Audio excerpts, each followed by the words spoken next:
DSC TET 2026 పరీక్ష రాయబోయే అభ్యర్థులకు నమస్కారం. ఏపీ మరియు తెలంగాణ అభ్యర్థులకైతే మరొకసారి నమస్కారం. 2026 టెట్ డిఎస్సి 2026 ప్రీమియం లైవ్కు అయితే స్వాగతం. ఈరోజు మరి సోషల్ మెథడాలజీ నుండి, పిఐఈ విద్యా దృక్పథాల నుండి, సైకాలజీ నుండి మరియు తెలుగు మెథడాలజీ నుండి అయితే మరి లైవ్లో తీసుకోవడం జరిగింది. ముఖ్యమైన కఠినమైన ప్రశ్నలు అయితే లైవ్లో తీసుకోవడం జరిగింది. మరి తప్పకుండా మీరైతే లైవ్లో మీ యొక్క స్కోర్ను చూసుకోండి. తప్పకుండా లైవ్లో పాల్గొని మీ యొక్క స్కోర్ను పెంచుకోండి. తప్పకుండా చూడండి. మీ యొక్క ఆన్సర్ తెలిసినట్లయితే కామెంట్లో తెలియజేయండి. అత్యంత ముఖ్యమైనటువంటి ఎంసీక్యూఎస్ని అయితే సమాధానాలు మరియు వివరణలతో అయితే ప్రాక్టీస్ మరి ఈ వీడియోలో చేయబోతున్నాం. కాబట్టి చివరి వరకు లైవ్లో పాల్గొని మీ యొక్క స్కోర్ని అయితే పరీక్షించుకోండి అభ్యర్థులారా. ఇలాంటి ప్రీమియం క్లాసుల కోసం అయితే రాగిణి ఎడ్యుకేషన్ ఛానల్ అయితే సబ్స్క్రైబ్ చేయండి. ఎందుకంటే ప్రతి ఒక్క మెథడాలజీ నుండి అయితే మీకు వీడియో ద్వారా అందించడం జరుగుతుంది. కాబట్టి రాగిణి ఎడ్యుకేషన్ ఛానల్ అయితే తప్పకుండా సబ్స్క్రైబ్ చేయండి, లైక్ చేయండి. మీ యొక్క ఒపీనియన్ అయితే కామెంట్ బాక్స్లో తెలియచేయండి. ఎందుకనంటే సోషల్ మెథడాలజీ, తెలుగు మెథడాలజీ నుండి మరి డిఎస్సిలో కఠినంగా రావడం జరుగుతుంది. కాబట్టి రాబోయే డిఎస్సి టెట్ ఎగ్జామ్లో కఠినంగా ప్రశ్నలు ఇవ్వబోతున్నారు అన్నట్టుగా మరి టాక్ అనేది రావడం జరిగింది. కాబట్టి విద్యా దృక్పథాలు, సైకాలజీ వీటి నుండి నేను 20 అత్యంత ముఖ్యమైనటువంటి కఠినమైన ప్రశ్నలు అయితే తీసుకొని వీడియో చేయడం జరిగింది. మరి మిత్రులకు చాలా ఉపయుక్తంగా ఉంటుంది. కాబట్టి తప్పకుండా వీడియోని అయితే ఎండ్ వరకు చూడండి. మీ యొక్క స్కోర్ని అయితే పెంచుకోండి మిత్రులారా. మరి లేట్ చేయకుండా వీడియోలోకి అయితే వెళ్ళిపోదాం. మొదటి ప్రశ్న చూసినట్లయితే, మొదటి ప్రశ్న, భాషను నియమాల సమాహారంగా కాకుండా అర్థ నిర్మాణ సాధనంగా పరిగణించే దృక్పథం ఏది అని అడిగాడు. ఆప్షన్ చూసినట్లయితే ప్రవర్తనవాదం, నిర్మాణవాదం, పరిపక్వతావాదం, మానసిక క్రమశిక్షణ సిద్ధాంతం. మానసిక క్రమశిక్షణ సిద్ధాంతం. మరి మీ యొక్క ఆన్సర్ తెలిస్తే ముందుగానే మీకు తెలిసినట్లయితే కామెంట్ బాక్స్లో తెలియచేయండి మిత్రులారా. ఎందుకంటే చాలా ముఖ్యమైనటువంటి అత్యంత కఠినమైనటువంటి ప్రశ్నలను నేను తీసుకోవడం జరిగింది. ఎందుకంటే రాబోయే టెట్ ఎగ్జామ్, ఎందుకంటే డిఎస్సి జరిగే ముందు కూడా మరి ఏపీలో కానివ్వండి, మన తెలంగాణలో కానివ్వండి, ఖచ్చితంగా మళ్ళీ ఒక టెట్ అనేది ఉంటుంది. కాబట్టి తప్పకుండా మీరైతే వీడియోను లైక్ చేయండి, చూడండి, ఎండు వరకు అయితే పాల్గొని మీ యొక్క స్కోర్ని అయితే పెంచుకోండి మిత్రులారా. భాషను నియమాల సమాహారంగా కాకుండా అర్థ నిర్మాణ సాధనంగా పరిగణించే దృక్పథం ఏది అని అడిగాడు. కాబట్టి మీ యొక్క సరైన సమాధానం చూడండి. మీ సమాధానం ఖచ్చితంగా మరి టెట్ కానివ్వండి, డిఎస్సికి కానివ్వండి ఖచ్చితంగా ఉపయోగపడుతుంది. ఆన్సర్ చూసినట్లయితే, సరైన ఆన్సర్ చూసినట్లయితే ప్రవర్తనవాదం కాదు, పరిపక్వతావాదం కూడా కాదు, మానసిక క్రమశిక్షణ సిద్ధాంతం కూడా కాదు. సమాధానం ఏమవుతుందంటే నిర్మాణవాదం. ఎందుకంటే భాషను నియమాల సమాహారంగా కాకుండా అర్థ నిర్మాణ సాధనంగా పరిగణించే దృక్పథం ఏది అని అడగడం జరిగింది. కాబట్టి సరైన సమాధానము బి అవుతుంది. రెండవ ప్రశ్న చూడండి. పియాజే ప్రకారం పిల్లల్లో స్కిమాటాలో మార్పు జరిగే ప్రక్రియని ఏమంటారు? ఇది చాలా ఇంపార్టెంట్. స్కిమాటా అనేది కూడా మరి టెట్ డిఎస్లో రావడం జరుగుతుంది. కాబట్టి చాలా ముఖ్యమైనటువంటి ప్రశ్న. ఆప్షన్ చూసినట్లయితే అనుకరణ, సమతుల్యం, పునర్భరణం, శిక్షణ. మీ యొక్క సమాధానం తెలిస్తే కామెంట్లో తెలియచేయండి మిత్రులారా. లేట్ అనేది ఉండకూడదు. మనకు కావాల్సింది ప్రశ్నకు ఆప్షన్కు సంబంధించిన అందులో ముఖ్యమైనటువంటి సమాధానము కావాల్సింది. మరి మీరైతే ఖచ్చితంగా వీడియోని అయితే చూడండి. పియాజే ప్రకారం పిల్లలలో స్కిమాటాలో మార్పు జరిగే ప్రక్రియను ఏమంటారు? రెండవ ప్రశ్నకు సరైన సమాధానం చూసినట్లయితే సమతుల్యం అని అంటారు. పియాజే ప్రకారం పిల్లలలో స్కిమాటాలో మార్పు జరిగే ప్రక్రియ ఏమంటారంటే సమతుల్యం అంటారు. సరైన సమాధానము బి అవుతుంది. మూడవ ప్రశ్న చూడండి. తెలుగు బోధనలో విద్యార్థుల సృజనాత్మకతను పెంపొందించే ఉత్తమ పద్ధతి ఏది అని అడిగాడు. తెలుగు బోధనలో విద్యార్థుల సృజనాత్మకతను పెంపొందించే ఉత్తమ పద్ధతి ఏది అని అడిగాడు. ఆప్షన్ చూసినట్లయితే ప్రశ్నోత్తరాలు, స్వేచ్ఛారచన, డిక్టేషన్, కంఠస్థం. మీ యొక్క సమాధానం తెలిస్తే కామెంట్ బాక్స్లో తెలియజేయండి. మీరు కనుక డిఎస్సి టెట్కు ప్రిపేరు అయ్యేటువంటి అభ్యర్థులు ఎవరైతే ఉంటారో, ఎవరైతే పోటీగా శ్రమపడి కష్టపడి ఎవరైతే చదువుతారో వాళ్ళైతే కామెంట్ చేయడం జరుగుతుంది. మిత్రులారా తప్పకుండా కామెంట్ అనేది చేయండి. తెలుగు బోధనలో విద్యార్థుల సృజనాత్మకతను పెంపొందించే ఉత్తమ పద్ధతి ఏది? సరైన సమాధానం చూసినట్లయితే ప్రశ్నోత్తరాలు కాదు, డిక్టేషన్ కాదు, కంఠస్థం కాదు. సరైన సమాధానము బి అవుతుంది. ఏంటిదంటే స్వేచ్ఛా రచన. తెలుగు బోధనలో విద్యార్థుల సృజనాత్మక పెంపొందించే ఉత్తమ పద్ధతి స్వేచ్ఛా రచన అనేది సరైన సమాధానం అవుతుంది. 4వ ప్రశ్న, సామాజిక అధ్యయనాల్లో కాలక్రమ అవగాహన పెంపొందించడానికి అనుకూలమైన సాధన ఏది? ఆప్షన్స్ చూసినట్లయితే బార్ గ్రాఫ్, టైమ్ లైన్, పై చార్టు, వెన్ డయాగ్రామ్. మీ యొక్క సమాధానం చూడండి మిత్రులారా. సామాజిక అధ్యయనాల్లో కాలక్రమ అవగాహన పెంపొందించడానికి అనుకూలమైన సాధనం ఏది అని అడగడం జరిగింది. అనుకూలమైన సాధనం ఏది? సరైన సమాధానం చూసినట్లయితే బార్ గ్రాఫ్ కాదు, పై చార్టు కూడా కాదు, వెన్ డయాగ్రామ్ కూడా కాదు, టైం లైన్ అవుతుంది. సామాజిక అధ్యయనాల్లో కాలక్రమ అవగాహన పెంపొందించడానికి అనుకూలమైన సాధనం ఏదంటే టైం లైన్ అనేది సరైన సమాధానం. 5వ ప్రశ్న చూడండి. వైగోట్స్కీ సిద్ధాంతంలో స్కాఫోల్డింగ్ అందించేది ఎవరు? ఇది చాలా ముఖ్యమైనటువంటి ప్రశ్న మిత్రులారా, చాలా ముఖ్యమైనటువంటి ప్రశ్న. వైగోట్స్కీ సిద్ధాంతంలో స్కాఫోల్డింగ్ అందించేది ఎవరు? మరి ఇక్కడ ఆప్షన్ చూసినట్లయితే విద్యార్థి మాత్రమే, ఉపాధ్యాయుడు లేదా నైపుణ్యం గల సహచరుడు, తల్లిదండ్రులు మాత్రమే, పరీక్షకుడు. మీ యొక్క సమాధానం తెలియచేయండి. వైగోట్స్కీ సిద్ధాంతంలో స్కాఫోల్డింగ్ అందించేది ఎవరు?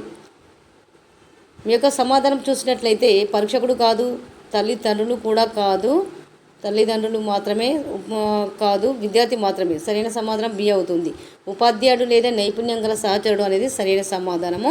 స్కాఫోల్డింగ్ అందించేది ఎవరంటే ఉపాధ్యాయుడు లేదా నైపుణ్యం గల సహచరుడు అనేది సరైన సమాధానం అవుతుంది.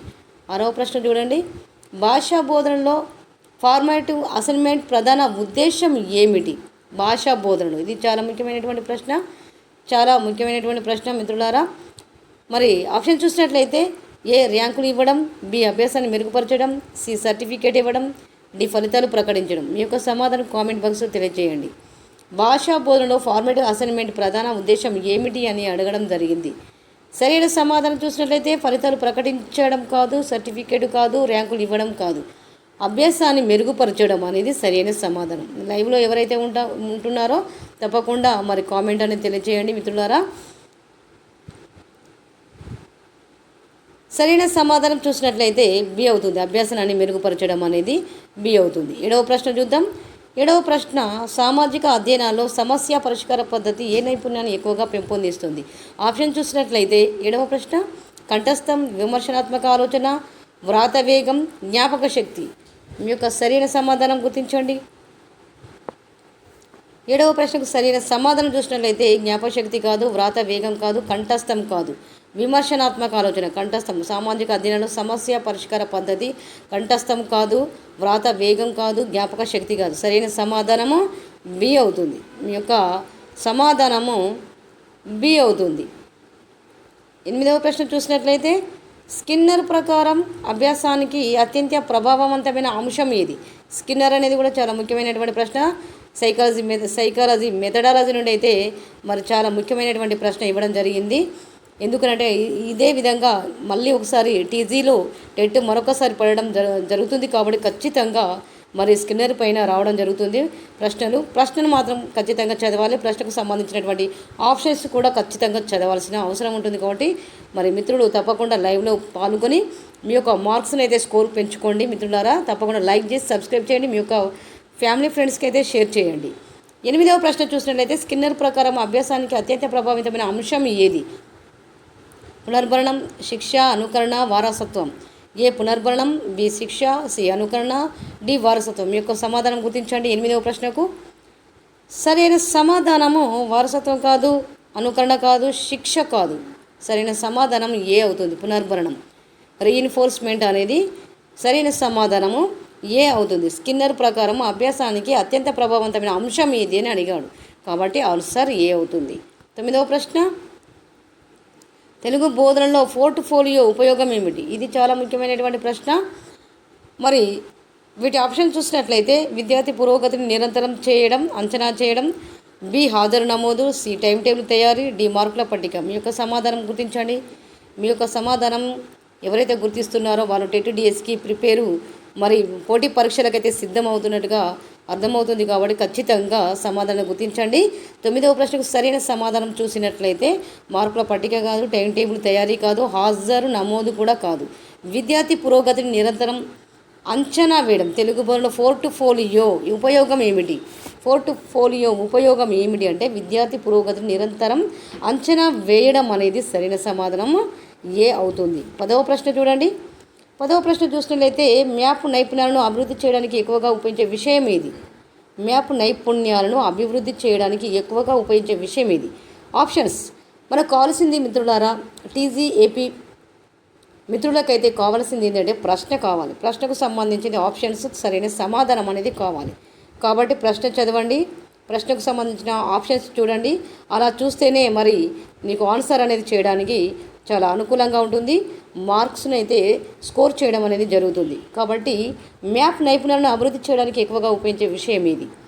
ఆప్షన్స్ ఇందులో ఇంగ్లీష్ కాదు, గణితం కాదు, తెలుగు కాదు, మ్యాప్ నైపుణ్యాలను అభివృద్ధి చేయడానికి ఎక్కువగా ఉపయోగించే విషయం ఏది అని అడిగాడు. ఏమవుతుంది? సాంఘిక అధ్యయనాలు అనేది సరైన సమాధానం సి అవుతుంది. సరైన సమాధానం చూసినట్లయితే సాంఘిక అధ్యయనాలు. మ్యాప్ నైపుణ్యాలను అభివృద్ధి చేయడానికి ఎక్కువగా ఉపయోగించే విషయం అడిగాడు. సాంఘిక అధ్యయనాలు మాత్రమే. సరైన సమాధానం సి అవుతుంది. 11వ ప్రశ్న చూడండి, చాలా ముఖ్యమైనటువంటి ప్రశ్న. లర్నింగ్ బై డూయింగ్ అనే భావన ప్రధానంగా ప్రతిపాదించిన విద్యావేత్త ఎవరు?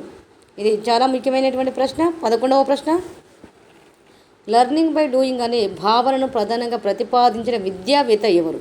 ఆప్షన్ చూడండి. A John Dewey, B Skinner, C Pavlov, D Thorndike. మీ యొక్క సరైన సమాధానం గుర్తించండి కామెంట్ బాక్స్లో.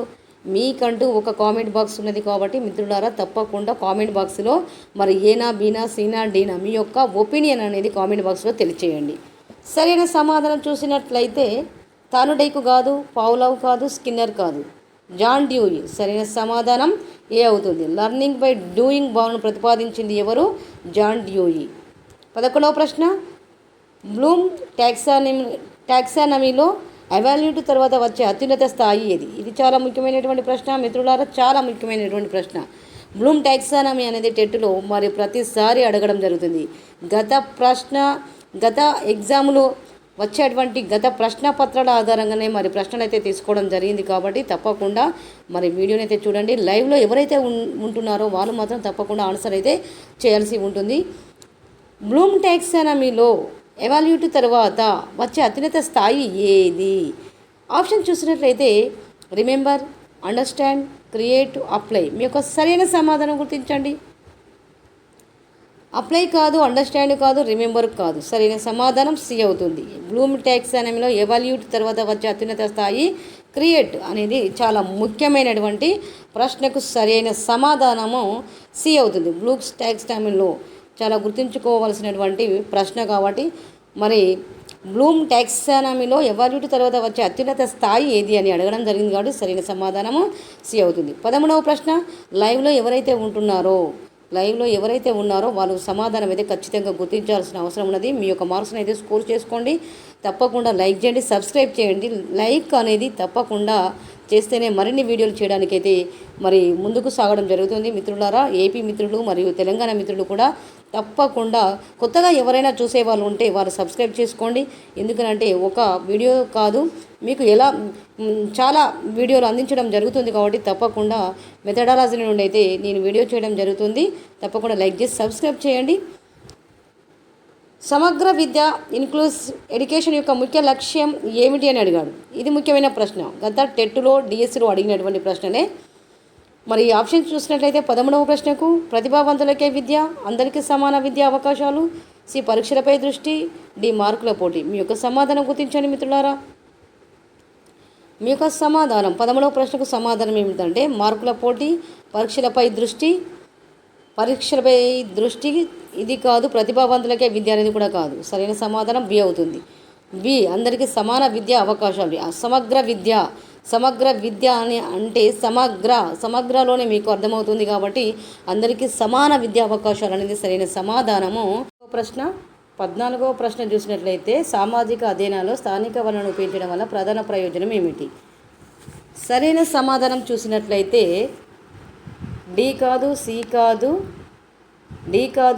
కాదు, ఏ కూడా కాదు.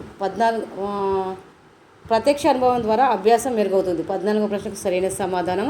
15వ ప్రశ్న, పిల్లల ఆలోచన వికాసం దశల వారీగా జరుగుతుందని ప్రతిపాదించిన మనోవిజ్ఞాన శాస్త్రవేత్త ఎవరు? పిల్లల ఆలోచన వికాసం దశల వారీగా జరుగుతుందని ప్రతిపాదించిన మనోవిజ్ఞాన శాస్త్రవేత్త ఎవరు? ఆప్షన్ చూసినట్లయితే ఏ పియాజే, B Guilford, C Gardner, D Spearman. మీ యొక్క సరైన సమాధానం గుర్తించండి మిత్రులారా. పిల్లల ఆలోచన వికాసం దశల వారీగా జరుగుతుందని ప్రతిపాదించిన మనోవిజ్ఞాన శాస్త్రవేత్త ఎవరు? 15వ ప్రశ్న. సరైన సమాధానం చూసినట్లయితే స్పియర్మన్ కాదు, గార్డ్నర్ కూడా కాదు, బి అనేది గిల్ఫోర్డ్ కూడా కాదు. సరైన సమాధానం ఏ అవుతుంది, పియాజే. 16వ ప్రశ్న. తెలుగు బోధనలో సహకార అభ్యాసం కోఆపరేటివ్ లెర్నింగ్ ద్వారా ప్రధానంగా అభివృద్ధి చెందేది ఏది? చాలా ముఖ్యమైనటువంటి ప్రశ్న, టెట్లో రావడం జరిగింది. ఇది గత ప్రశ్న పత్రాల ఆధారంగా తీసుకున్నబడినటువంటి ప్రశ్నలను నేను తీసుకోవడం జరిగింది. కాబట్టి ఆప్షన్ చూసినట్లయితే ఏ పోటీ భావం, బి సామాజిక నైపుణ్యాలు, సి కంఠస్థం, డి వ్యక్తిగత అధ్యయనం. మీ యొక్క సరైన సమాధానం గుర్తించండి మిత్రులారా. 16వ ప్రశ్నకు సరైన సమాధానం లైవ్లో ఎవరైతే ఉంటారో ఖచ్చితంగా వారైతే తప్పకుండా ఆన్సర్ని అయితే గుర్తించవలసిన అవసరం ఉన్నది. ఎందుకంటే టెట్ డిఎస్సికి ప్రిపేర్ అవుతున్నారు కాబట్టి కాంపిటేటివ్ ఎగ్జామ్స్కి ఎవరైతే ప్రిపేర్ అవుతారో ఖచ్చితంగా మరి ఈ ప్రశ్న పత్రాన్ని మీరు తప్పకుండా కామెంట్ అనేది ఆన్సర్ అనేది కామెంట్ చేయడం అనేది జరగాలి. కాబట్టి 16వ ప్రశ్నకు సరైన సమాధానం చూసినట్లయితే డి కాదు, సి కూడా కాదు, ఏ కూడా కాదు, పోటీ భావం ఏ కూడా కాదు. సరైన సమాధానం బి అవుతుంది, సామాజిక నైపుణ్యాలు. తెలుగు బోధనలో సహకార అభ్యాసం కోఆపరేటివ్ లెర్నింగ్ ద్వారా ప్రధానంగా అభివృద్ధి చెందేది ఏది అంటే సామాజిక నైపుణ్యాలు. 17వ ప్రశ్న చూసినట్లయితే విద్యార్థి నేర్చుకునే ప్రక్రియలో ఉపాధ్యాయుని పాత్ర ఏమిటి? విద్యార్థి నేర్చుకునే ప్రక్రియలో ఉపాధ్యాయుని పాత్ర ఏమిటి? ఆప్షన్ చూసినట్లయితే ఏ జ్ఞానాన్ని మాత్రమే చెప్పేవాడు, బి మార్గదర్శకుడు మరియు సౌలభ్యకర్త, సి పరీక్షకుడు మాత్రమే, డి నియంత్రణాధికారి మాత్రమే. సరైన సమాధానం 17వ ప్రశ్నకు సరైన సమాధానం గుర్తించండి. ఎవరైతే లైవ్లో ఉంటారో వాళ్ళైతే ఖచ్చితంగా సమాధానం గుర్తించండి మిత్రులారా. వీడియోని అయితే స్కిప్ చేయకుండా మరి చివరి వరకు చూస్తేనే అర్థమవుతుంది. ఎండింగ్ వరకు మీరు ఖచ్చితంగా చేయాల్సిందే, ఆన్సర్ అనేది ఖచ్చితంగా చేయాల్సిందే. కాబట్టి తప్పకుండా మరి మీరైతే ఆన్సర్ చేయాలి. సరైన సమాధానం 17వ ప్రశ్నకు సరైన సమాధానం 17వ ప్రశ్నకు సరైన సమాధానం చూసినట్లయితే డి కాదు, సి కాదు, ఏ కూడా కాదు. సరైన సమాధానం మార్గదర్శకుడు మరియు సౌలభ్యకర్త. సరైన సమాధానం చూసుకున్నట్లయితే బి అవుతుంది. సరైన సమాధానము బి అవుతుంది. 18వ ప్రశ్న. నిరంతర సమగ్ర మూల్యాంకనం సిఈసి ప్రధాన ఉద్దేశం ఏమిటి? చాలా ముఖ్యమైనటువంటి ప్రశ్న. ఇది టెట్ డిఎస్సిలో కూడా పదే రావడం జరుగుతుంది కాబట్టి ఖచ్చితమైన అటువంటి ప్రశ్న, ముఖ్యమైనటువంటి ప్రశ్న. ఆప్షన్ చూసినట్లయితే ఏ వార్షిక పరీక్షల నిర్వహణ, బి విద్యార్థి సమగ్ర అభివృద్ధిని అంచనా వేయడం, సి ర్యాంకులు ప్రకటించడం, డి ప్రమోషన్ ఇవ్వడం. సరైన సమాధానం గుర్తించండి. 18వ ప్రశ్నకు సరైన సమాధానం డి కాదు, సి కాదు, ఏ కాదు, డి అవుతుంది. విద్యార్థి సమగ్ర అభివృద్ధిని అంచనా వేయడం. నిరంతర సమగ్ర మూల్యాంకనం దేనికి? దీని యొక్క ప్రధాన ఉద్దేశం అంటే ఏమిటి అంటే విద్యార్థి సమగ్ర అభివృద్ధిని అంచనా వేయడమే సిసిఈ ప్రధాన ఉద్దేశం. విద్యార్థి సమగ్ర అభివృద్ధిని అంచనా వేయడమే సిసిఈ ప్రధాన ఉద్దేశం. 19వ ప్రశ్న. ఉన్నత స్థాయి ఆలోచన నైపుణ్యాలను HOTS పెంపొందించే ప్రశ్న ఏది? ఆప్షన్ చూసినట్లయితే ఇక్కడ ఉన్నత స్థాయి ఆలోచన అడిగాడు. ఆప్షన్ చూసినట్లయితే నిర్వచనం చెప్పడం, బి జాబితా తయారు చేయడం, సి పోల్చి విశ్లేషించి మీ అభిప్రాయం చెప్పడం, డి పదాన్ని రాయడం. మీ యొక్క సరైన సమాధానం గుర్తించండి మిత్రులారా. తప్పకుండా లైక్ చేయండి, సబ్స్క్రైబ్ చేయండి. సబ్స్క్రైబ్ చేయడం అనేది మర్చిపోకండి. లైక్ అనేది ఖచ్చితంగా లైక్ అనేది చేయండి. ఎందుకంటే వీడియో వింటున్నారు కాబట్టి తప్పకుండా లైక్ అనేది చాలా ముఖ్యం కాబట్టి లైక్ చేయండి. మరిన్ని ఇలాంటి MCQS వీడియోస్ కావాలంటే ఈ ఛానల్ అయితే సబ్స్క్రైబ్ చేసి మరి మీ యొక్క కామెంట్ను తెలియచేయండి. 19వ ప్రశ్నకు సరైన సమాధానం పదాన్ని రాయడం కాదు, జాబితా తయారు చేయడం కాదు, నిర్వచనం చెప్పడం కాదు. సరైన సమాధానం చెప్పినట్లయితే పోల్చి విశ్లేషించి మీ అభిప్రాయం చెప్పడం. పోల్చి విశ్లేషించి మీ అభిప్రాయం చెప్పడం అనేది సరైన సమాధానం. 20వ ప్రశ్న చూడండి. NEP 2020 మరియు NCF 2023 ప్రకారం బోధనలో ప్రధాన లక్ష్యం ఏది? ముఖ్యమైనటువంటి ప్రశ్న, చాలా ముఖ్యమైనటువంటి ప్రశ్న. NEP 2020 మరియు NCF 2023 ప్రకారం బోధనలో ప్రధాన లక్ష్యం ఏది? ఆప్షన్స్ ఏ చూసినట్లయితే ఏ మార్కుల సాధన, బి నైపుణ్యాలు, విలువలు, సామర్థ్యాల అభివృద్ధి, సి పాఠ్యపుస్తకం పూర్తి చేయడం, డి పరీక్షలు నిర్వహించడం. మీ యొక్క సరైన సమాధానం. తప్పకుండా వీడియోని స్కిప్ చేయకుండా ఎండ్ వరకు ఎవరైతే చూస్తారో వాళ్ళు అయితే మార్కులు స్కోర్ చేయడం అనేది జరుగుతుంది. ఎందుకంటే అన్ని సబ్జెక్టుల మెథడాలజీ నుండి తీసుకోవడం జరిగింది కాబట్టి ఖచ్చితంగా మరి లైక్ అనేది చేయండి, సబ్స్క్రైబ్ చేయండి. 20వ ప్రశ్నకు సమాధానం గుర్తించండి. 20వ ప్రశ్నకు సరైన సమాధానం గుర్తిస్తారో వారు కాంపిటేటివ్ ఎగ్జామ్కి అయితే ప్రిపేర్ అవుతున్నట్టుగా మరి తెలుస్తుంది. కాబట్టి సరైన సమాధానం చూసినట్లయితే డి కాదు, పాఠ్యపుస్తకం పూర్తి చేయడము కాదు, పాఠ్యపుస్తకం గురించి చేయడం కూడా కాదు, మార్కుల సాధన కూడా కాదు. మరి సరైన సమాధానం బి అవుతుంది. నైపుణ్యాలు, విలువలు, సామర్థ్యాల అభివృద్ధి అనేది బి అవుతుంది. ఎందుకంటే NEP 2020 మరియు LCF 2023 ప్రకారం బోధనలో ప్రధాన లక్ష్యం ఏది అని అడిగాడు. కాబట్టి సరైన సమాధానం చూసినట్లయితే బి అవుతుంది. ఏపీ మరియు తెలంగాణ అభ్యర్థులకు ఈ వీడియో చాలా ఉపయుక్తంగా ఉంటుంది. కాబట్టి అన్ని సబ్జెక్టుల మెథడాలజీ నుండి ప్రశ్నలు తీసుకోవడం జరిగింది. కాబట్టి తప్పకుండా లైక్, సబ్స్క్రైబ్ చేయండి. మీ యొక్క ఒపీనియన్ ఏమైనా ఉన్నా కూడా కామెంట్లో తెలియచేయండి. ఈ వీడియో నచ్చితే లైక్ చేయండి. మరొకసారి అందరికీ ఏపీ అభ్యర్థులకు, తెలంగాణ అభ్యర్థులకైతే మరొకసారి మరి నేనైతే నమస్కారం చేయడం జరుగుతుంది.